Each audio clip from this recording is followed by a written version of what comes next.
जय हिंद एवरीवन। सो हमारा सर्कल का नेक्स्ट टॉपिक है, नेक्स्ट लेक्चर है, जहाँ पर हम ये सीखेंगे कि कोई भी सर्कल जो है वो जब इंटरसेप्ट करता है एक्सिस के साथ तो कितनी लेंथ होती है उसकी।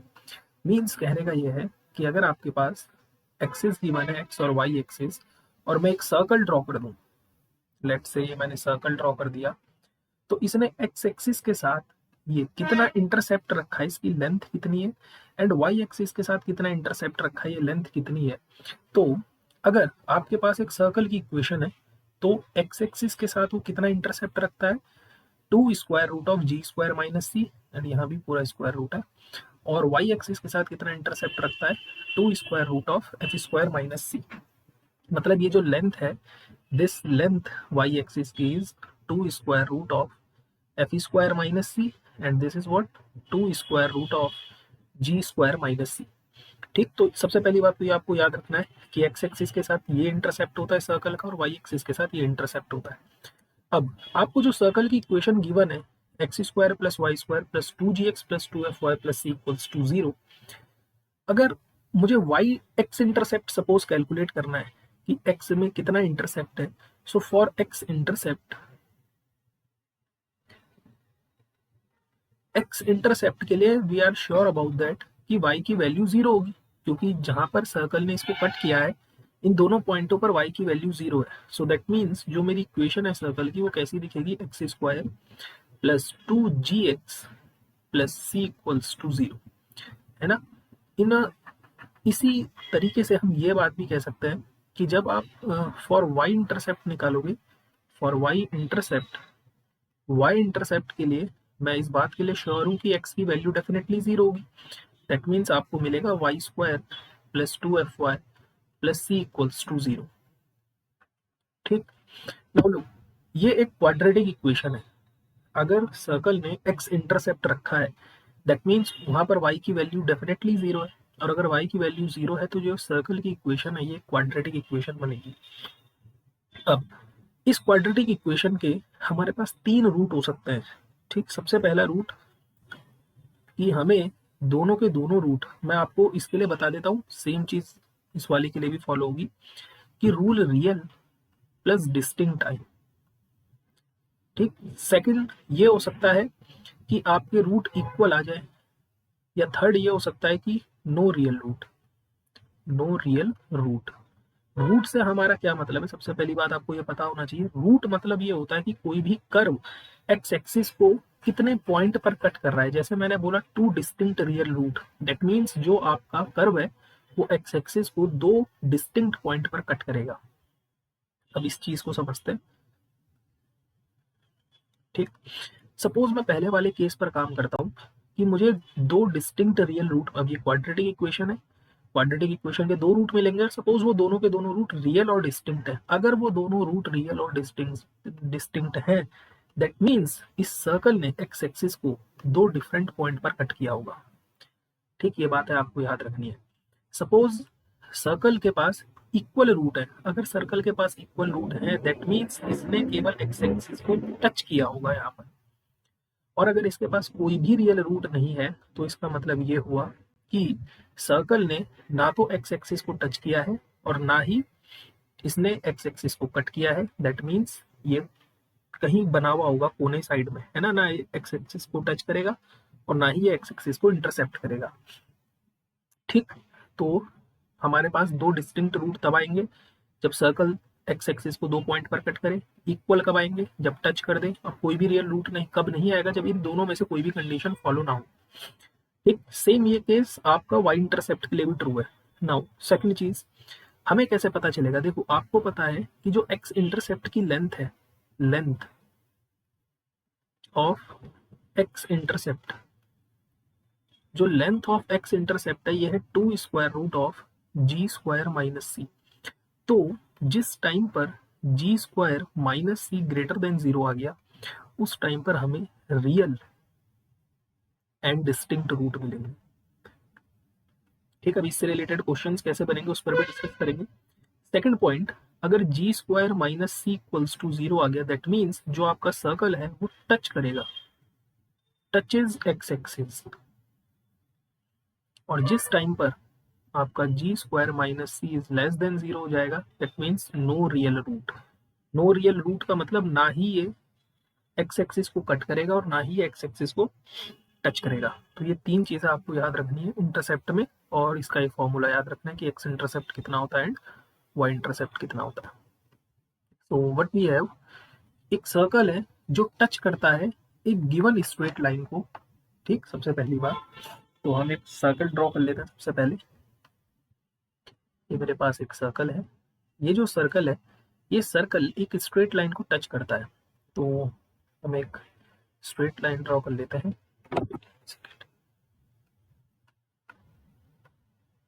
स्ट्रेट लाइन ड्रॉ करते हैं जो इसको टच कर रहा है कुछ इस टाइप से। ठीक है, ये मेरे पास एक स्ट्रेट लाइन है, ये सर्कल इसको टच कर रहा है। यहाँ पर हम इसका एक सेंटर डिनोट कर देते हैं। सपोज ये सेंटर है मेरा सर्कल का, और सर्कल का सेंटर क्या होता है, you know that minus G comma minus X, and cut off an intercept length 2d from the another straight line. मतलब ये जो सर्कल है ये एक स्ट्रेट लाइन को तो टच कर रहा है, लेकिन दूसरी स्ट्रेट लाइन के साथ ये 2d का इंटरसेप्ट कर रहा है। और जो ये दूसरी स्ट्रेट लाइन है, this is perpendicular to the first straight line. That means जो अनदर स्ट्रेट लाइन होगी उसके साथ ये सर्कल 2d का इंटरसेप्ट रखता है और फर्स्ट लाइन पर परपेंडिकुलर है। तो कुछ इस टाइप का हमारे पास ये सर्कल देखने के लिए होगा। मतलब ये जो लेंथ है, दिस लेंथ इज 2d, और ये लेंथ, सपोज ये एक्सिस मेरी एक्स एक्सिस है और ये एक्सिस मेरी वाई एक्सिस है।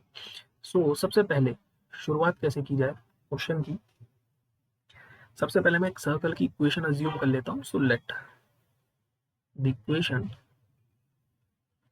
Of circle is X square plus Y square plus 2gx plus 2fy plus c equals to 0। Now इस सर्कल ने एक्स एक्सिस को टच किया है। ठीक है, since this circle touches X axis, अगर ये एक्स एक्सिस को टच कर रहा है, दिस इंप्लाइज जो जी स्क्वायर माइनस सी है ये पक्का 0 के बराबर होगा। दैट मीन्स सी की वैल्यू जी स्क्वायर के इक्वल आएगी, सबसे पहली बात। दूसरी बात, इस सर्कल ने वाई एक्सिस के साथ 2d का इंटरसेप्ट रखा है। दैट मीन्स जो वाई इंटरसेप्ट होगा आपका, जो ये वाई इंटरसेप्ट मिला, ये कितना मिला है, 2d। लेकिन वाई इंटरसेप्ट होता क्या है, 2 square root of f square minus c. So this is equals to 2d। So 2 से 2 cancel out, means square root of f square minus c equals to d। That means f square minus c equals to d square, but c तो g square के equal है। So that means f square minus g square equals to d square. Now अब question में उसने ये बोला है कि what is the locus of the centre, कि सेंटर का लोकस क्या होगा। लोकस मतलब सेंटर कैसा दिखेगा। तो देखो एफ और जी आपके सेंटर ही होता है, तो सेंटर का जब भी लोकस पूछे, किसी भी पॉइंट का आपको लोकस पूछे, तो लास्ट में जब भी जैसे आपके पास ये फाइनल इक्वेशन आई, तो फॉर लोकस हम रिप्लेस कर देंगे। ये हर बार हम ऐसे ही करेंगे, हम रिप्लेस कर देते हैं अपनी ओरिजिनल वेरिएबल को एक्स और वाई से। ठीक है, एक्स और वाई से। तो डी स्क्वायर की वैल्यू कितनी आ जाएगी, एफ की जगह पर आ जाएगा आपका वाई। ठीक, so this we have minus times of y square minus minus times of x square. So what is the value of d square, what is the locus is y square minus x square. ठीक,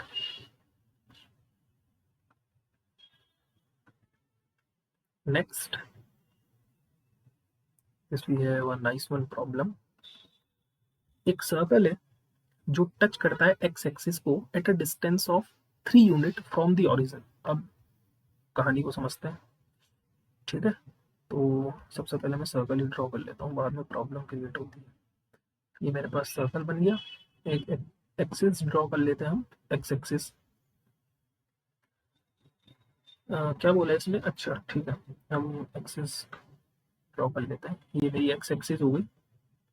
ठीक, और अब हम x axis को 3 unit पर touch कर रहा है from the origin and having an intercept of length 2√7 on the Y axis, और वाई एक्सिस के साथ ये 2√7 की इंटरसेप्ट ले रहा है। ठीक है, अब आप एक सिंपल सी चीज ये सोचो कि ऐसा पॉसिबल है कि ये सर्कल जो है एक्स एक्सिस की पॉजिटिव डायरेक्शन में भी हो सकता है और एक्स एक्सिस की नेगेटिव डायरेक्शन में भी हो सकता है। मींस कहने का क्या है कि ये सर्कल ओरिजिन से 3 यूनिट, उसने ये नहीं बोला है किस साइड है ना। तो ये सर्कल ओरिजिन के लेफ्ट साइड और राइट साइड दोनों साइड में हो सकता है, सबसे पहली बात। ठीक, उसने सिंपल से ये बोला है कि ये ओरिजिन से 3 यूनिट है फ्रॉम दी ओरिजिन। तो अगर सपोज यहाँ पर ओरिजिन है तो ये 3 यूनिट इस तरफ भी हो सकता है और 3 यूनिट इस तरफ भी हो सकता है। ठीक, तो सबसे पहले हम अज्यूम कर लेते हैं what is the equation of circle. Let the equation of circle is X square plus Y square plus 2gx plus 2fy plus c equals to 0। Now अगर ये टच कर रहा है एक्स एक्सिस को, since this circle touches x axis at uh, distance at distance 3 from origin, इसका मतलब ये हुआ कि दिस इम्प्लाइज, सबसे पहली बात तो c की वैल्यू जी स्क्वायर के बराबर आएगी क्योंकि ये सर्कल टच कर रहा है। ऑल्सो अगर ये सर्कल आपका इस पॉइंट पर टच कर रहा है 3,0 पर, तो ये पॉइंट इस सर्कल पर जरूर लाई करेगा, है ना। And also the point also the point 3,0 lie on the circle। ये बात क्लियर है। ठीक, तो अब अगर क्योंकि ये पॉइंट एक्स एक्सिस को टच कर रहा है, तो अगर मैं केवल एक्स वाला ही पार्ट चेक करूं, एक्स वाला पार्ट बोलने का क्या मतलब है कि अगर मैं ये बात देखो, आपके पास दो चीजें, सबसे पहली बात ये एक्स एक्सिस को टच कर रहा है। अगर ये एक्स एक्सिस को टच कर रहा है मतलब मैं एक्स के रूट फाइंड आउट करना चाहता हूँ, एक्स इंटरसेप्ट फाइंड आउट करना चाहता हूँ। तो मेरी जो इक्वेशन बनेगी वो कुछ ऐसी बनेगी, X square plus 2gx plus C equals to 0। ठीक है, अभी मैं y के ऊपर कोई काम नहीं कर रहा हूँ, मुझे अभी केवल मेरे पास इतनी इन्फॉर्मेशन है कि ये जो सर्कल है ये एक्स एक्सिस को टच कर रहा है। अगर ये सर्कल एक्स एक्सिस को टच कर रहा है दैट मीन्स यहाँ पर y कोऑर्डिनेट डेफिनेटली 0 है। या फिर आप ऐसे कह लो कि ये सर्कल 3,0 से पास हो रहा है, दैट मीन्स ये 3,0 इस सर्कल पर डेफिनेटली लाई करेगा। तो x की जगह पर आप 3 पुट करो एंड y की जगह पर आप 0 पुट करो, सो वी हैव 9। बस आपको क्या काम करना है, यहाँ प्लस माइनस साइन अप्लाई करना है। ठीक है, क्यों करना है प्लस माइनस साइन अप्लाई? क्योंकि हमें इस बात का नहीं पता कि सर्कल राइट साइड में है लेफ्ट साइड में। ठीक, so we have 9 plus minus 6g और यहाँ पर आ जाएगा G square equals to 0। Now ये किसका फॉर्मूला है? दिस इज देखो किसका फॉर्मूला बन रहा है, ये शायद g प्लस माइनस 3 का होल स्क्वायर बन रहा है equals to 0। This implies g plus minus 3 definitely equals to 0। Now c की वैल्यू जो है वो जी स्क्वायर की इक्वल है। नाउ देखो g की वैल्यू यहाँ से आपकी दो वैल्यूज आएंगी g की, प्लस माइनस 3, बट जैसे ही आप जी स्क्वायर करोगे तो ये आपको 9 ही देगा और ये जी स्क्वायर किसके इक्वल है? c के इक्वल है। दैट मीन्स c की वैल्यू मेरे पास कितनी आ गई? 9 आ गई, सबसे पहली बात। अब हम अपनी दूसरी इंफॉर्मेशन का यूज करते हैं। दूसरी इंफॉर्मेशन हमसे ये कह रहा है कि ये जो सर्कल है ये वाई एक्सिस के साथ 2√7 का इंटरसेक्ट रखता है। सो वाई एक्सिस के साथ इंटरसेक्ट क्या होता है? 2 square root of f square minus c. अब ये कितना गिवन है हमें? 2 स्क्वायर रूट ऑफ 7। सो 2 से 2 कैंसिल आउट हो जाएगा। That means we can say F square minus 9 equals to 7। So F की वैल्यू यहाँ से कितनी आ जाएगी? Plus minus 4। So what is the equation of circle? So what is equation of circle? Equation of circle क्या दिखेगी आपको? X square plus Y square minus 6x plus minus 8y plus 9 equals to 0। ठीक है, तो इस type के question बनते हैं। नाउ इजी टॉपिक, बहुत ही इजी टॉपिक। यहाँ पर हम क्या बात कर रहे हैं कि किसी भी पॉइंट की पोजीशन क्या होगी with respect to a circle, किसी भी सर्कल के रिस्पेक्ट में किसी पॉइंट की पोजीशन क्या होगी। तो जो भी आपको पॉइंट गिवन होगा ना उसको आप डायरेक्टली अपनी सर्कल की इक्वेशन में पुट कर दो। ठीक, अगर पॉइंट पुट करने के बाद ये वैल्यू 0 से बड़ी आ रही है तो वी आर श्योर कि ये पॉइंट सर्कल के आउटसाइड है। अगर ये इक्वल टू 0 आ रही है दैट मीन्स ये सर्कल की बाउंड्री पर ही है, और अगर इसकी वैल्यू रखने पर, इस पॉइंट की वैल्यू सर्कल की इक्वेशन पे रखने पर आपको नेगेटिव क्वांटिटी मिल रही है, दैट मीन्स ये जो पॉइंट है ये सर्कल के अंदर लाई कर रहा है। ठीक है, सो बहुत सिंपल सी कॉन्सेप्ट है। हाँ, इस पर क्वेश्चंस देखो कितने प्यारे प्यारे बनते हैं। फर्स्ट क्वेश्चन ये कह रहा है कि अगर ये जो पॉइंट है ये इस सर्कल के इनसाइड है then what is the value of a की वैल्यू क्या होगी। तो अगर ये पॉइंट सर्कल के अंदर लाई करता है then we are sure about that कि इस पॉइंट को इस इक्वेशन में पुट करने पर मुझे जो वैल्यू है वो लेस देन 0 मिलेगी। ठीक, सो पुट करते हैं हम। So we have A square plus A square minus 4a minus 2a minus a is definitely less than 0. That means 2a square minus 6a minus 8 is less than 0. Now पूरी equation 2 से divisible है, सो हम 2 से divide कर देते हैं। Minus 4 is less than 0. Now इसके आप इजिली फैक्टर कर सकते हो, so we have a minus 4 and a plus 1 is less than 0. Now ये नंबर सिस्टम की प्रॉपर्टी बन गई, नंबर लाइन की। आपके पास दो फैक्टर्स आएंगे, एक -1 और एक +4, और दोनों फैक्टर्स की पावर ऑड है तो साइन अल्टरनेट चलेंगे, plus minus plus.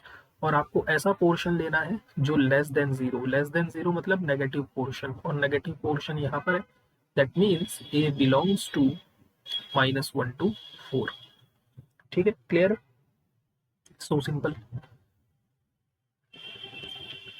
Now this question, ये क्वेश्चन आपका बहुत प्यारा है, एग्जाम में आने लायक है। क्वेश्चन ये कह रहा है कि if 2,4 is a point interior to this circle, इस सर्कल के अंदर है ये point, and this circle does not cut the axis at any point, then what is the value of lambda. तो सबसे पहली बात, अगर ये पॉइंट 2,4 आपका सर्कल के अंदर लाई करता है तो इसका क्या मतलब होगा। तो इसका सिंपल सा मतलब हम ये सब समझेंगे कि इस पॉइंट को जैसे ही मैं यहाँ पर पुट करूंगा तो इसकी वैल्यू लेस देन 0 आएगी। तो पुट करते हैं, सो वी हैव 2 2 4 प्लस 16 है ना, and -12 -40 plus lambda is less than 0, so we have 20 -52 plus lambda is less than 0। ठीक, so what we have lambda is less than 32। ये हमें सबसे पहली चीज मिली कि लैम्डा की वैल्यू लेस देन 32 होगी। सेकंड चीज हमसे क्या कह रहा है कि ये जो सर्कल है ये does not cut the axis at any point, ये जो सर्कल है ये एक्सिस को किसी भी पॉइंट पर कट नहीं करता है। तो अगर ये circle since the circle does not cut the axis at any point, this implies g square minus c less than 0 and at the same time f square minus c भी less than 0 होगा। ठीक, इस बात के लिए हम sure है। तो now what is the value of g? g is 3, so means 3 square means 9 minus c, and c is lambda, this is less than 0, and what is the value of f is 5, so 25 minus lambda is also 0, that means 9 is less than lambda and 25 is less than lambda। अब देखो हमें दोनों की बातें माननी है, यहाँ पर आपसे कहा जा रहा है लैम्डा की वैल्यू 9 से बड़ी है, एंड बीच में एंड लगाए आपको दोनों की बातें माननी है, और यहाँ कह रहा है लैम्डा की वैल्यू 25 से बड़ी है। तो हम कैसे डिसाइड करेंगे, देखो बहुत सिंपल है, आप सिंपली एक नंबर लाइन ड्रॉ करो, अपने दोनों पॉइंटों को यहाँ पर लिखो। सबसे पहला पॉइंट है मेरे पास 9 यहाँ पर होगा और 25 यहाँ पर होगा। ठीक, अब देखो सबसे पहले आपको लैम्डा की वैल्यू 9 से बड़ी लेनी है, 9 से बड़ी मतलब इस तरफ, ये पूरा पोर्शन आपका इक्वेशन नंबर फर्स्ट का है इसका। फिर आपको कह रहा है कि आपको जो वैल्यू है वो 25 से बड़ी लेनी है, 25 से बड़ी लेने का मतलब ये वाला पोर्शन। अब आप ये देखो कॉमन पोर्शन किसके पास है, तो कॉमन पोर्शन 25 से बड़े के पास है, सो दैट मीन्स हम लैम्डा की वैल्यू 25 से बड़ी लेंगे। देखो यहाँ पर लैम्डा की वैल्यू 25 से ग्रेटर है, यहाँ पर लैम्डा की वैल्यू 32 से लेस है। इसका मतलब जो लैम्डा का इंटरवल आ जाएगा, this implies lambda belongs to 25 से लेकर के 32, ये हमारा आंसर हो गया। ठीक, तो मिलते हैं नेक्स्ट सेशन में। वीडियो अच्छा लगा वीडियो को लाइक करना, शेयर करना। तब तक के लिए जय हिंद, जय भारत।